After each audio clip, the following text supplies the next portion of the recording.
जय हिंद दोस्तों, स्वागत है आप सभी का हमारे यूट्यूब चैनल पर। तो दोस्तों, जैसा कि आप सभी को पता है कि बीएसएससी ने बहुप्रतीक्षित जो वैकेंसी थी बीएसएससी सीजीएल थर्ड की, उसे आखिरकार कल यानी कि 6 अप्रैल को पब्लिश कर दिया। हालांकि फॉर्म भरने की जो तारीख है उसकी तारीख अब स्टार्ट नहीं हुई है, बल्कि इसकी जो डेट है वो 14/4 से ये स्टार्ट होगी और 17/5 तक फॉर्म भरी जाएगी।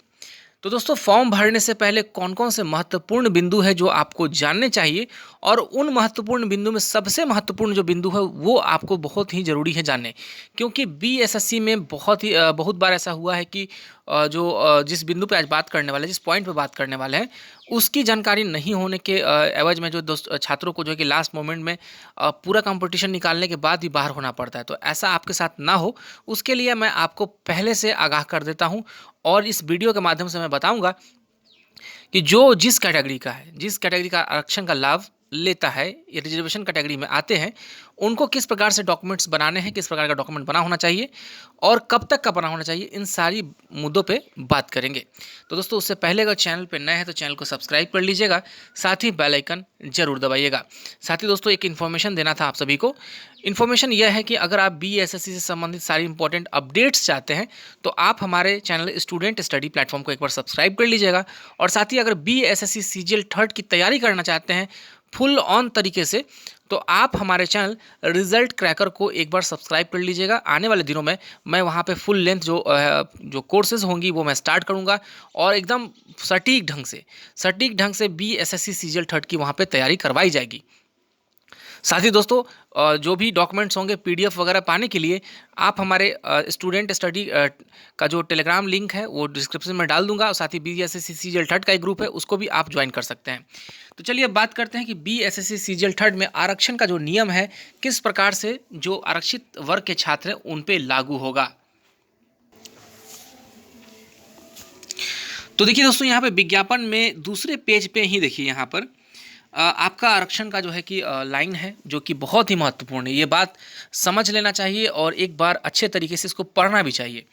तो इसमें क्या लिखा है कि ऑनलाइन आवेदन समर्पित करने समय नियत प्रविष्टि के अधीन इंगित आरक्षण का दावा नहीं करने पर किसी भी परिस्थिति में आरक्षण का लाभ दे नहीं होगा, एवं उन्हें सामान्य अनारक्षित श्रेणी में रखा जाएगा। यानी कि अगर आप दावा नहीं करते हैं तो आपको अनारक्षित श्रेणी में ही रखा जाएगा, ना कि किसी आपको आरक्षण श्रेणी में रखा जाएगा। और सामान्य प्रशासन विभाग के परिपत्र संख्या 70 11/6/1996 एवं बिहार अधिनियम 15/2003 के आलोक में राज्य अधीन सेवाओं में आरक्षण का लाभ राज्य के मूल निवासियों को ही दे है। एक बार कंफर्म समझ लीजिएगा यहाँ पर कि राज्य के अगर मूल निवासी हैं तभी आपको आरक्षण का लाभ मिलेगा। एक बार मैं फिर से कंफर्म करा दूं कि अगर आप बिहार के बाहर के छात्र हैं तो ऐसा मत सोचिएगा कि बिहार के बाहर के एससी हैं, एसटी हैं तो आपको बिहार में एससी एसटी का लाभ मिलेगा या ईडब्ल्यूएस का लाभ मिल जाएगा या आपको ईबीसी बीसी का लाभ मिलेगा, ऐसा नहीं है। अगर आप बिहार से बाहर के हैं तो आपको अनारक्षित श्रेणी में काउंट किया जाएगा। और देखिए, बिहार राज्य के बाहर के निवासी को देखिए यहाँ पे आरक्षण का लाभ दे नहीं होगा। ऑनलाइन आवेदन समर्पित करते समय अस्थायी निवासी प्रमाण पत्र का नंबर एवं तिथि तथा निर्गत करने वाले प्राधिकार का नाम पदनाम अंकित करना होगा, जिसे काउंसलिंग के समय प्रस्तुत करना अनिवार्य होगा। तो देखिए, फॉर्म फिलअप करने समय आपको जो है कि अगर आप बिहार के बाहर के हैं तो इसमें आपको अस्थायी निवास प्रमाण पत्र बना कर रखना होगा, जो कि आपको वहाँ पे नंबर डालना होगा। ध्यान से समझ लीजिएगा, अगर आप जिस भी स्टेट के हैं तो आपको अस्थायी प्रमाण पत्र निवास प्रमाण पत्र का एक सर्टिफिकेट बना लेना होगा, और वो डॉक्यूमेंट नंबर आपको फिलअप करना होगा। कहाँ से बनवाए हैं, देखिए यहाँ लिखा गया है कि कहाँ से बनवाए हैं, निर्गत करने वाला प्राधिकार, यानी कि आप अगर डीएम से बनाए, एसडीएम से बनाए हैं, और अगर आरओ लेवल है, सीओ लेवल है, तो जहाँ से भी बनवाए हैं तो उसका पदनाम अंकित करना अनिवार्य होगा। और देखिए, सेकंड लाइन कहता है यहाँ पर कि आरक्षित कोटि के अधीन अभ्यर्थी अपनी जाति के अनुपूर्ण पूर्ण रूप से संतुष्ट होने के पश्चात ही आरक्षण कोटि का दावा ऑनलाइन आवेदन फॉर्म में करेंगे, और ऑनलाइन आवेदन करते समय उनके पास आरक्षण कोटि के अनुरूप समक्ष प्राधिकार से निर्गत वांछित प्रमाण पत्र उपलब्ध होना अनिवार्य होगा, और किसी भी त्रुटि होने पर आरक्षण का दावा जो है कि नहीं मान्य होगा। यानी कि दोस्तों, अगर आप आरक्षण का दावा करते हैं तो आपके पास डॉक्यूमेंट होना बहुत ही जरूरी है। तो अब डॉक्यूमेंट्स कब तक का होना चाहिए एक बार मैं क्लियर कर दूं। तो देखिए, डॉक्यूमेंट जो होती है जिस किसी भी फॉर्म को भरा जाता है तो ऑनलाइन आवेदन करने की अंतिम तिथि तक का जो डॉक्यूमेंट्स मान्य होता है। तो ऑनलाइन आवेदन करने की अंतिम तिथि आप एक बार देख लीजिए, 17/5 तक का ये लास्ट डेट है। तो इस लास्ट डेट तक आप डॉक्यूमेंट्स बनवा लीजिए, ऐसा नहीं कि आप 17 तक का वेट कीजिए जल्द से जल्द बनवाइए, क्योंकि ये वैकेंसी अगर छूट गया दोस्तों और बाद में आप पता चला कि आप फॉर्म भर दिए हैं, बाद में आपसे मांगा गया, आप दे नहीं पाए, तो ये दिक्कतें आपको आएंगी।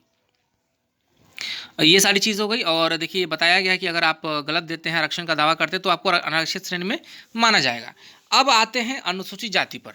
तो अनुसूचित जाति के छात्रों के लिए देखिए यहाँ पे SC और ST छात्र जो हैं उनके लिए राज्य सरकार के द्वारा जो है कि अधिसूचित सक्षम प्राधिकार द्वारा निर्गत जाति प्रमाण पत्र एवं अस्थायी निवास प्रमाण पत्र मान्य होगा।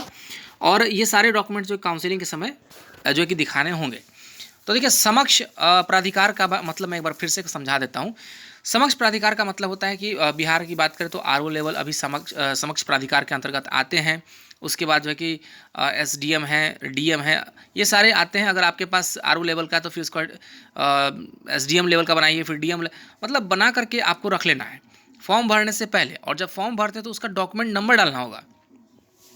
तो ये SC ST की बात कर ली हमने। अब यहाँ पे BC EBC की बात करें तो देखिए ये BC EBC का मामला देखिए अभी इंटर लेवल में भी ऐसे चल रहा था।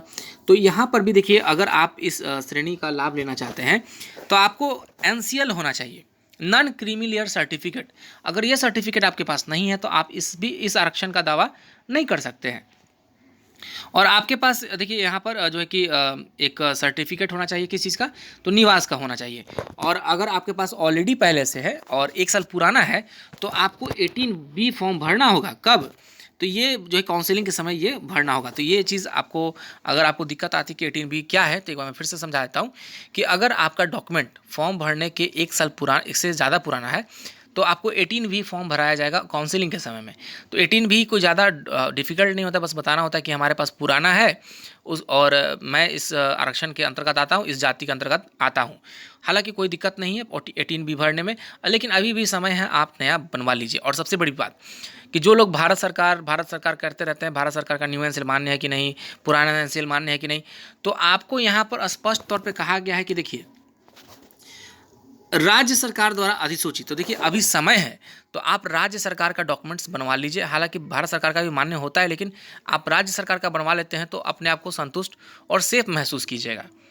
इसके बाद देखिए आरक्षण का दावा का जो अब महिलाओं की बात कर ले, जो विवाहित महिलाएं हैं, तो अगर आप दावा करती हैं आरक्षण का, तो आपका जो जाति होगा या NCL होगा, आपके पिता का नाम का होना चाहिए या पिता के पते से निर्गत होना चाहिए। ऐसा नहीं कि आपका हस्बैंड अगर गोपालगंज जिले में शादी हो गई है तो हस्बैंड वहीं के हैं तो आप वहाँ से बनवा रहे, ऐसा नहीं होना चाहिए। अगर आपकी जैसे एग्जांपल के तौर पे समझाते हैं, आपका जो है कि मायका जो है कि पटना में है और शादी होती है गोपालगंज जिले में, तो आपका जो अगर SC ST है, EBC का है, NCL है, जो भी है, आपका पटना जिला का होना चाहिए, ना कि गोपालगंज का होना चाहिए। तो महिलाएं छात्र जो विवाहित हैं इस चीज़ का ध्यान देंगी। इसके अलावा देखिए सामान्य प्रशासन विभाग के ज्ञापांक संख्या 16/144, तो इसमें भी देखिए नियुक्ति, प्रोन्नति, नामांकन के लिए जो बीच में सुधार बदलाव नहीं किया जा सकता है कोई भी चीज़। अतः प्रारंभिक परीक्षा के ऑनलाइन आवेदन प्राप्त होने की अंतिम तिथि तक जो जिस श्रेणी में आरक्षण का लाभ प्राप्त करें वही मान्य होगा। यानी कि PT का जो आप ऑनलाइन आवेदन भर रहे हैं, देखिए आपको मैंने पहले ही बता दिया कि लास्ट डेट PT का फॉर्म जो अभी भरा जाएगा 17 तक, उसके लास्ट डेट तक जिस श्रेणी में रहेंगे उसी का मान्य होगा। अगर भाई दबे जैसे एग्जाम्पल ले लेते, कोई किसी कास्ट का, जैसे बीच में हुआ था कि तेली तमोली जो कास्ट है उसको EBC में डाला गया, तो बाद में डाला गया उसका मान्य नहीं होगा। जो पहले यानी कि PT के फॉर्म भरने के लास्ट डेट तक 17/5 तक रहेंगे जिस श्रेणी में, उसी श्रेणी का आपको आरक्षण का लाभ मिलेगा, नहीं तो अन्यथा नहीं मिलेगा। दिव्यांग अभ्यर्थियों के लिए देखिए यहाँ पर सारा चीज़ बताया गया है कि यहाँ पर 36 आरक्षण दिए हैं। विभागों से प्राप्त याचना में दिव्यांग कोटि के अभ्यर्थियों के हेतु आरक्षित पदों की संख्यावार, विभागवार, पदवार उपरोक्त तालिका में अंकित है। यदि किसी रिक्ति उपयुक्त निःशक्त व्यक्ति की अनुपलब्धता के कारण या किसी अन्य प्राप्त कारणों से भरा नहीं जाएगा तो ऐसी रिक्ति नियमानुसार अगली नियुक्ति में अग्रणित की जाएगी। यानी कि अगर जो फिजिकल हैंडीकैप छात्र हैं अगर नहीं इसमें आ पाते हैं तो जो नियुक्ति है, जो वैकेंसी है, उसको जो है कि आगे दूसरी बहाली में ट्रांसफ़र कर दिया जाएगा। तो इस तरह का ये जो है कि आपका जो है कि बना कर देना है, जिसमें आपको अस्थायी दिव्यांगता प्रमाण पत्र में निर्धारित अवधि के बाद नवीनीकरण नहीं होने की स्थिति में प्रमाण पत्र विधि मान्य नहीं होगा। अगर देखिए इसमें क्या होता है, दिव्यांगता प्रमाण पत्र में जो है कि रिन्यूअल कराना होता है, अगर रिन्यूअल नहीं कराते हैं तो आपको यहाँ पे मान्य नहीं किया जाएगा। इसके अलावा देखिए कुछ पोस्ट है जिसमें बहुदिव्यांगों के लिए भी पद निर्धारित है, जिसमें योजना सहायक है, अंकेक्षक है। तो उसमें भी आपको देखिए यहाँ पर जो बहुदिव्यांगता का दावा करते हैं उनके पास जो है कि अधिकार नियमावली 17 में वर्णित देखिए यहाँ पर फॉर्म 6 में समक्ष प्राधिकार द्वारा आपको बहुदिव्यांगता प्रमाण पत्र जो है कि प्रस्तुत करना अनिवार्य होगा, अन्यथा जो है कि आरक्षण का लाभ दे नहीं होगा। इसके अलावा देखिए स्वतंत्रता सेनानियों के लिए भी नाती नतनी पोते पोती उनके लिए भी आरक्षण का लाभ दे है 2%। देखिए यहाँ पर तो वैसे जो उनके जिन केंद्र द्वारा पेंशन भी स्वीकृत है तो उनके लिए भी यह डॉक्यूमेंट्स बनेगा। तो ये चीज़ आप देख लीजिएगा एक बार अच्छे तरीके से। तो ये चीज़ें जो है कि आरक्षण के लिए बहुत ही महत्वपूर्ण है दोस्तों। साथ ही देखिए यहाँ पर आपको मैं एक चीज़ और दिखा दूँ, महिलाओं के लिए तो 35% का आरक्षण है यहाँ पर। तो सामान्य प्रशासन विभाग बिहार सरकार के संकल्प संख्या इतना 15/2/2016 के अनुसार बिहार राज्य के सभी सरकारी सेवाओं समूह के सभी स्तरों में सभी प्रकार की सीधी नियुक्ति में आरक्षित एवं जो है कि आरक्षित एवं गैर आरक्षित कोटि में महिलाओं में 35% क्षैतिज आरक्षण जो है कि प्रदान किया जाएगा। और क्षैतिज आरक्षण का जो है कि जो आरक्षित पद है वो भी दिया गया है। तो ये 35% आरक्षण का लाभ महिलाओं के लिए है। EWS के लिए भी देखिए एक बात ध्यान से समझ लीजिए, 10% का लाभ आपको ही मिलेगा। आप भी डॉक्यूमेंट्स बनाकर रख लीजिए, अन्यथा फिर आपको दिक्कतें आ सकती हैं। और एक चीज़ देख लीजिए यहाँ पर जो प्रमाण पत्र निर्गत किए जाने की तिथि से 1 वर्ष के लिए बाद यहाँ पर बताया गया है। तो ये सारी चीज़ें जो है कि देखिए यहाँ पर थर्ड जेंडर के लिए भी है। तो ये सारी चीज़ें जो है कि आरक्षण के लिए है, बेहतर तरीके से आप समझ लीजिए और मैंने इसको समझाया। अगर इसमें भी कोई डाउट होता है तो आप हमारे कमेंट बॉक्स में जो है कि सवाल लिख करके पूछ सकते हैं, ताकि आपको फॉर्म भरने के बाद कोई परेशानी ना हो। क्योंकि हमने देखा है BSSC इंटर लेवल में फॉर्म भरने के टाइम फॉर्म तो आप लोगों को भर दिया, लेकिन आज की तारीख में देखिए कि यह मामला कोर्ट में है, कितना लंबा प्रक्रिया चल रहा है। जो वैलिड डॉक्यूमेंट के साथ हैं वो भी डर रहे हैं और जो जिनके पास न्यू एनसीएल है वो भी डर रहे हैं। तो ऐसा स्थिति ना क्रिएट हो BSSC CGL 3rd में, इसलिए जो भी प्रॉब्लम्स हैं वो क्लियर करा लीजिए। धन्यवाद।